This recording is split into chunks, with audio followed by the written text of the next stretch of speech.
Now to Goodyear, where for nearly 9 hours today, crews have been working to recover the body of a construction worker who was buried when the trench he was working in collapsed. Thanks for joining us tonight for 12 News at 10. I'm Mark Curtis. Caribe is off tonight.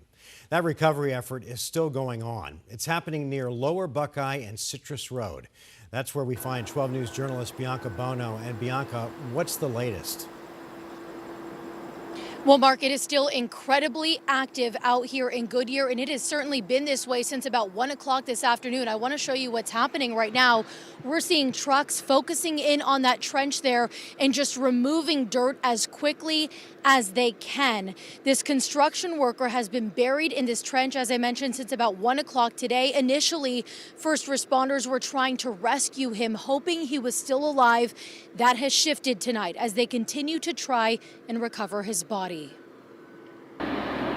An hours-long rescue mission turning into a recovery effort after a construction worker became trapped underground. With that amount of dirt collapsing onto the individual, there was not any likelihood that we were going to be able to see or hear the individual. Goodyear police say around 1:10 Monday afternoon, a crew was working in the area of 183rd Avenue and Lower Buckeye Road. A worker was in a trench at least 6 feet deep when it collapsed around him. And what we encountered were several members of the construction crew actively working to try to rescue the individual who was trapped. Fire crews jumped in to help, but there was a problem. Every time we tried to remove dirt, additional dirt would kind of cave in, which is really what kind of hampered our efforts to rescue this individual. The construction worker trapped and buried. Eventually, given the horrific circumstances, officials deemed this a recovery mission. Where the individual who's actively trapped underneath in the hole, there is a lot of infrastructure here, power, water, gas lines, and so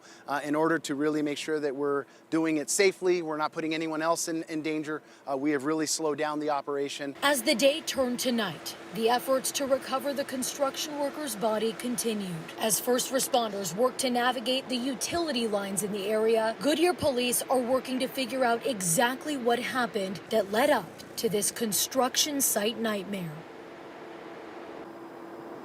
And officials have not yet said what this construction work was for, but noted there were several utility lines in the area where this man was working.